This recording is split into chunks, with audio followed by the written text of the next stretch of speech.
Detrás del mundo infinito que es la mente del hombre, entre las estrellas que cubren el cielo en el perfil gastado de las viejas piedras, existen verdades escondidas, otra realidad que apenas vemos.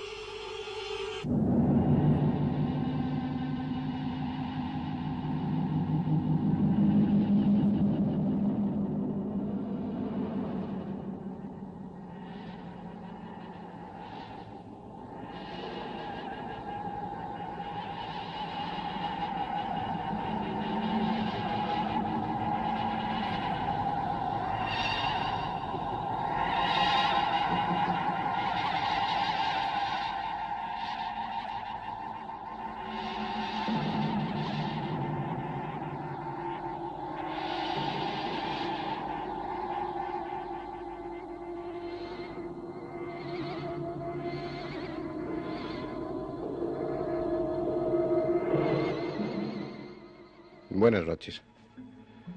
Habría muchas formas de comenzar este programa, pero se me ocurre una, tal vez la más directa. El 4 de diciembre de 1927, en Hydesville, en Estados Unidos, se inauguraba un monumento. Era un monumento que erigían los espiritistas de todo el mundo, destacando ese lugar, Hydesville, y una fecha, el 31 de marzo de 1848. Según ellos, esa fecha y ese lugar merecían un homenaje que permaneciera en piedra, porque en esa fecha y en ese lugar tuvo origen lo que constituyó después todas las bases del espiritismo moderno, del espiritismo actual. Pero ¿qué sucedió en aquella fecha y en aquel lugar? Unos días antes de ese 31 de marzo de 1848, los Fox habían ocupado una de las casas, una casa de labranza de aquella región. El grupo estaba formado por el matrimonio y por dos hijas pequeñas, Carolina y Margarita. Aparentemente no había nada de interés en aquella casa, todo transcurrió normalmente los primeros días, hasta que una noche comenzaron a oírse unos ruidos, unos extraños ruidos en la casa. Unos ruidos insistentes, que persistían, que asombraban a los padres porque no encontraban ninguna explicación, pero que parecían divertir a las niñas. Es más, se producían concretamente en la habitación de las dos niñas. Pronto, de una forma casual, mitad juego, mitad entretenimiento y un tanto espoleadas por la curiosidad de los padres, las niñas establecieron un diálogo, el primer diálogo de la historia moderna del espiritismo. Parecía que aquellos ruidos obedecían a una intención, a una inteligencia. Aparentemente, antes de que los padres fueran testigos, las niñas ya llevaban un tiempo, unas cuantas noches, charlando de alguna forma, estableciendo juegos de alguna forma con esos golpes. Pero aquella noche, en concreto, el 31 de marzo de 1848, una de las niñas dio 3 palmadas y sugirió a aquel fantasma, podemos llamarlo así, puesto que no se le veía aunque emitía ruidos, que repitiera lo que ella hacía. Y ese fantasma, ese espíritu, repitió esas 3 palmadas, produjo 3 golpes. Enseguida la madre se le ocurrió preguntar a ese espíritu, a ese alguien que no veían, que fuera tan amable de, mediante golpes, mediante esos extraños ruidos, decir la edad de sus hijas. Curiosamente, los golpes dieron justamente la edad que tenían las niñas entonces, 8 y 6 años respectivamente. Pueden ustedes imaginarse la sorpresa, pueden ustedes imaginarse incluso el miedo de los primeros momentos, pero sea como fuere, el caso es que se estableció un código. La madre, la señora Foss, sugirió que cuando la respuesta fuera afirmativa, los golpes fueran 2, y cuando la respuesta fuera negativa, el golpe fuera 1. Empezó a preguntar cosas extrañas, cosas diversas, y ese alguien que no veían respondió exactamente con sus golpes, sí, no. Se le preguntó también si sería capaz de repetir ese experimento en presencia de algunos de los convecinos, y ese espíritu amablemente accedió a ello. A partir de ese momento puede decirse que se inició real y auténticamente el espiritismo. Fueron muchos los testigos desde el primer momento. Por supuesto, lo primero que se pensó fue que las niñas hacían los ruidos, pero quedó claro que no era así. Esos ruidos venían, nadie sabía de dónde, y esos ruidos contestaban a las preguntas que se le hacían.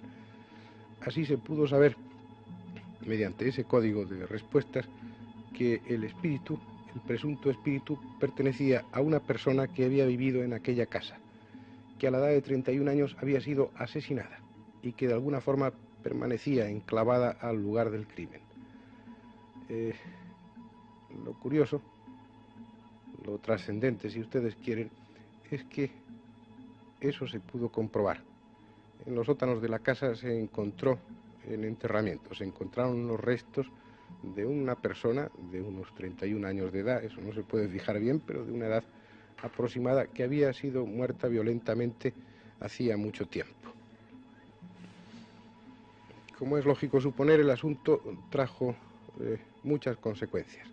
Se extendió como un reguero de pólvora por todo el mundo y la atención que se fijaba en aquella casa obtuvo siempre una respuesta, siempre obtuvo una gratificación. Empezaron a ensayar otras personas en otros lugares y también empezaron a obtener respuestas. Había nacido el espiritismo. Curiosamente, en este caso, únicamente había respuestas cuando las hermanas estaban presentes. De alguna forma, las hermanas Fox eran las primeras médium de la historia del espiritismo actual. Pasó el tiempo, en un momento determinado, una de las hermanas Fox negó, dijo que todo aquello había sido una superchería. Vino el desencanto. Sin embargo, se me ocurre que tal cosa no era cierta, porque lo primero que pensaron los padres, lo primero que pensaron los convecinos es que eran ellas las que producían los ruidos. Y la primera observación, la primera vigilancia, la primera mirada suspicaz fue hacia ellas. Y lo primero que se descartó es que no eran ellas quienes producían de ninguna forma los sonidos. Pero es más, años más tarde, las mismas hermanas Fox volvieron a retractarse. Dijeron que si en un momento determinado habían dicho que había sido una superchería, era porque para ello les había obligado, les había condicionado de alguna forma una orden religiosa muy conocida. No digo cuál. Sea como fuere, el asunto de las hermanas Fox sirvió para dejar sentadas las bases del espiritismo actual. Espiritismo que en esencia es un diálogo, una comunicación. Es preciso, pues, que por un lado haya personas de este plano que deseen hablar. Por otra parte, es preciso que allí, en el más allá, otras personas, otros seres, tengan también intención de hablar. Y hay una tercera cualidad que es necesaria, aparentemente necesaria: la presencia de una persona que sirva como vehículo, que sirva como enlace entre este y el otro territorio. Es decir, hace falta la presencia de un medio, de una persona sensible. No podríamos decirles a ustedes que esto tenga que aceptarse así, tal como está expuesto. No podríamos asegurar en ningún momento que el espiritismo existe. Tampoco podríamos, ni nadie puede asegurar que el espiritismo no existe. Es una cuestión puramente subjetiva. ¿Se cree o no se cree? Hay pruebas, hay argumentos, tanto para apoyar una tesis como para apoyar la contraria.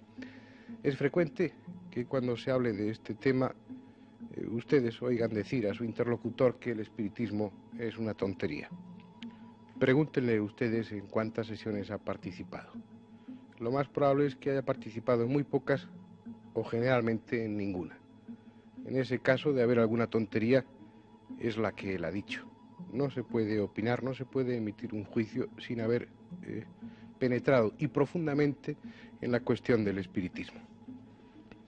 En cualquier caso, como todos ustedes o la mayoría saben, el medium no se limita a un papel tan pasivo como el de las hermanas Fox, como el de ser testigos de una serie de raps. Raps, y esta es la palabra que ha quedado para el espiritismo, es ese sonido, ese ruido especial que hacían los golpes, las comunicaciones venidas del más allá. Como les decía, el medium tiene un papel generalmente más activo. Él se presta como vehículo para que los que vienen de más allá, para que los espíritus Y digamos realmente y sin ningún temor la palabra, no hay por qué dejar de llamar a las cosas por su nombre, para que el espíritu pueda manifestarse a través de su cuerpo, utilizando su propia mente, su propia garganta, sus propias manos. Gracias a eso y a través del medium, los espíritus, según el espiritismo, pueden no solamente hablar, sino escribir, pintar o incluso componer música. Este es el caso de Rosemary Brown, una medium inglesa que era muy aficionada a la música. Por dificultades económicas de su familia no pudo seguir la carrera y que en un momento determinado, a los 7 años de edad, entró en comunicación con una excelente medium que después resultó ser aparentemente siempre, con el más allá. A través de ella, Liszt, Chopin, Beethoven, una serie de autores siguieron componiendo música. El caso es que estas piezas, esta música que los espíritus componían a través de Rosemary Brown, ha sido escuchada por técnicos como Leonard Bernstein y parece ser que sí, parece que realmente esa música que los espíritus componen a través de Rosemary Brown encaja en la técnica que estos autores ya desaparecidos tenían.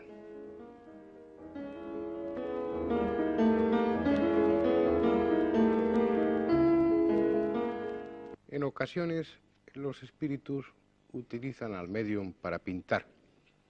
Este es el caso de un pintor brasileño, un pintor figurativo, como otros tantos, con una técnica bastante aceptable.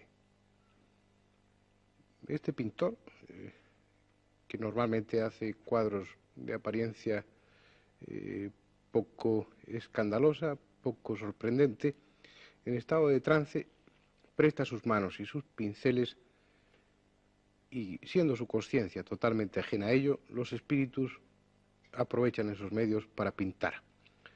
Y en ese estado de trance, este pintor, o mejor dicho, los espíritus a través de él, pintan cuadros como estos.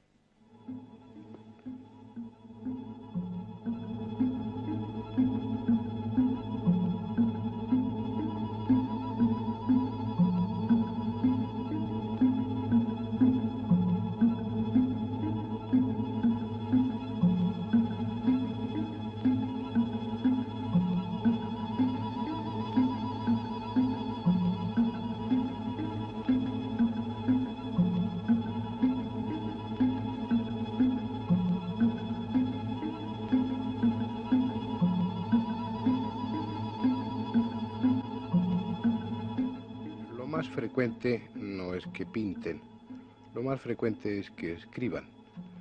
Esta escritura automática, típica, conocida en los medios espiritistas o espiritualistas, como ellos quieren que se les llame, como en el caso de Grace Rosser, una mujer ya fallecida que, en merced a su espíritu guía, era capaz de escribir mensajes venidos del más allá.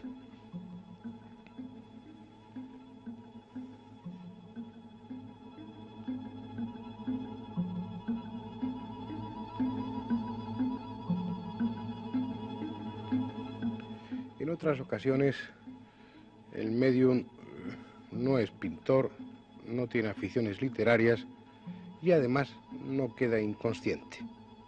Hay un estado muy especial en el que, sin perder la conciencia, sus manos son utilizadas por seres procedentes del más allá. Tal es el caso de Matthew Manning, de quien ya hablamos en otra ocasión.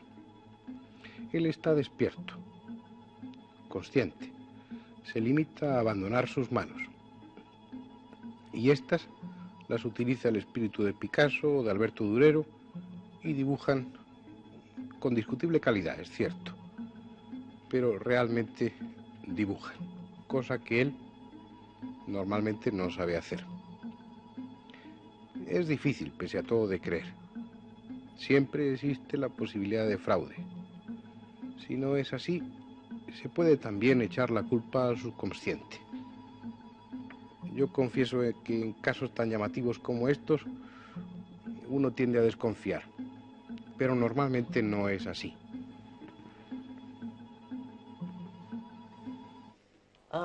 Later they became controlled, rather than these forces or phenomena controlling me. But Sí, dice, después de algún tiempo consiguió él controlar estos fenómenos en lugar de que fuese él el controlado por ellos. But in becoming controlled, they also lost, I think, some of their power.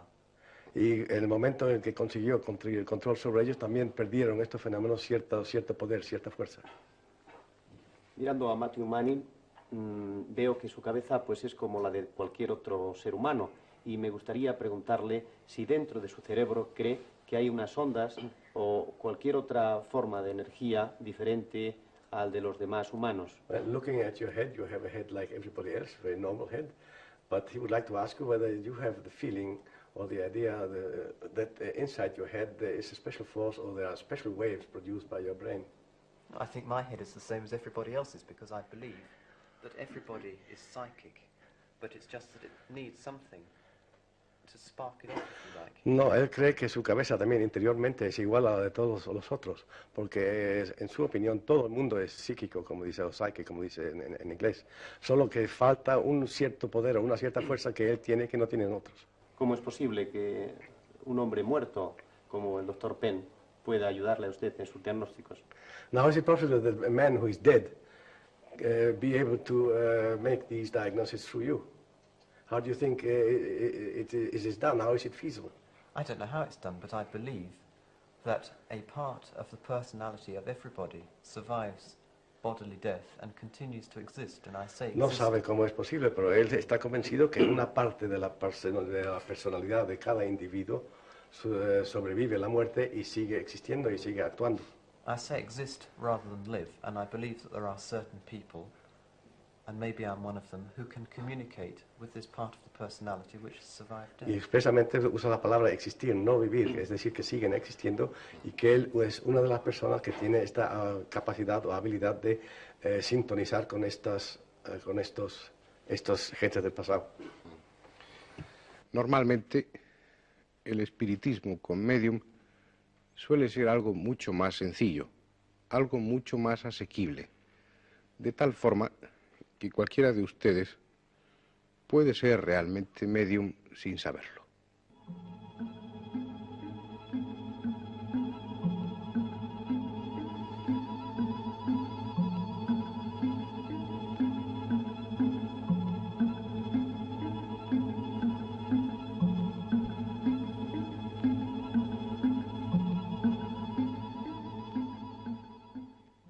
Se necesita un ambiente tranquilo, una luz tenue y un estado de ánimo común.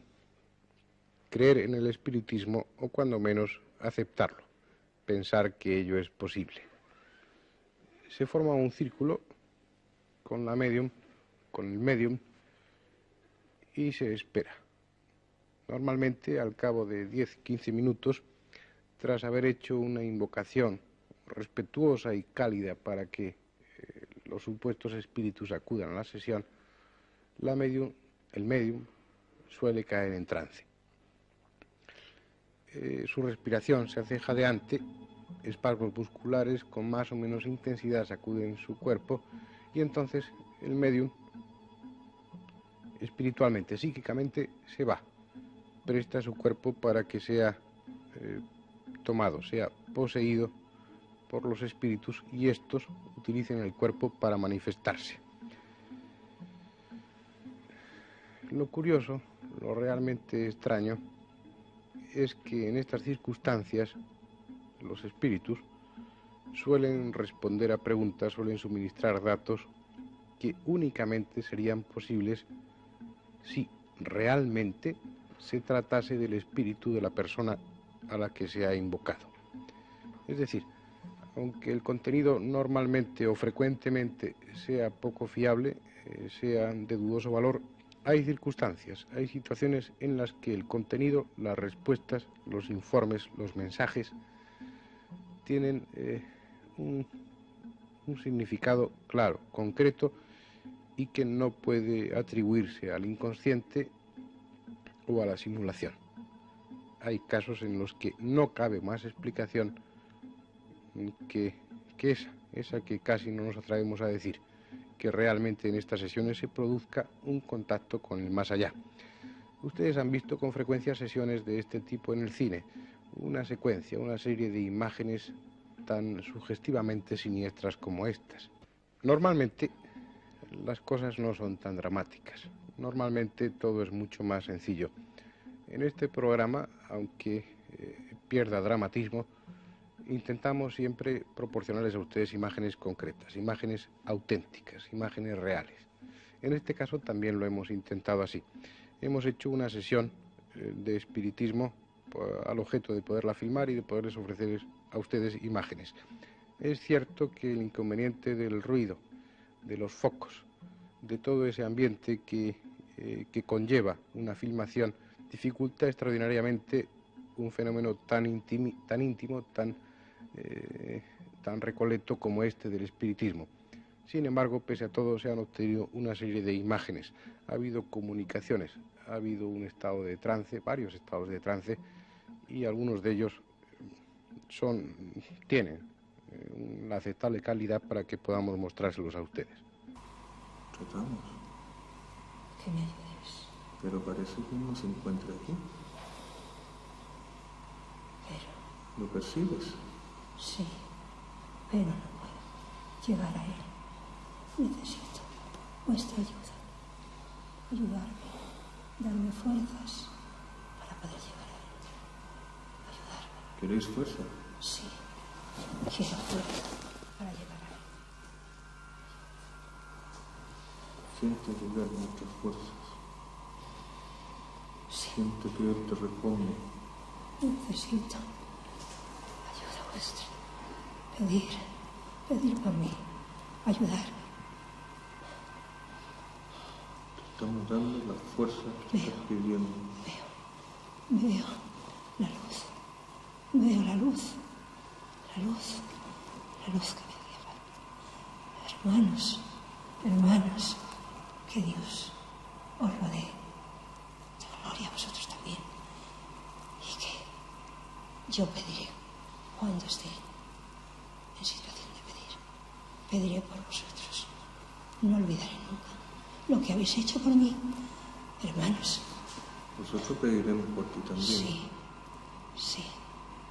Pedir por mí. Amparo, por amparo. Pedir por mí. Dios.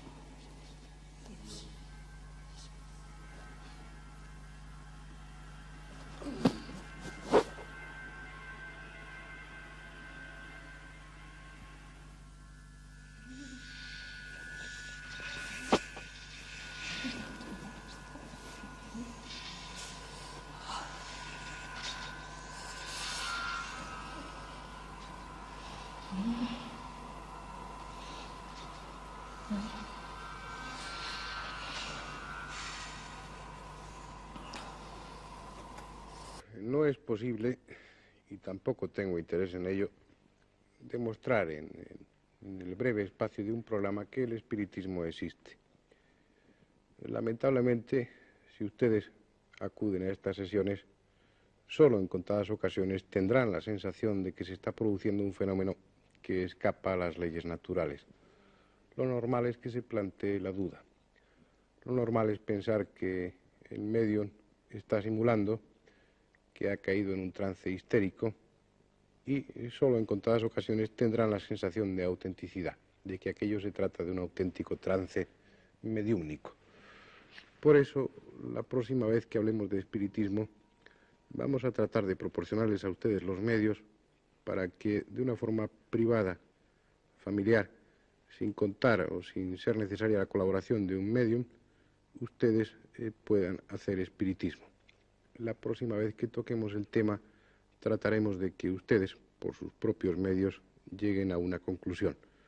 Puedan decir si, en su opinión, realmente es posible o no la comunicación con el más allá.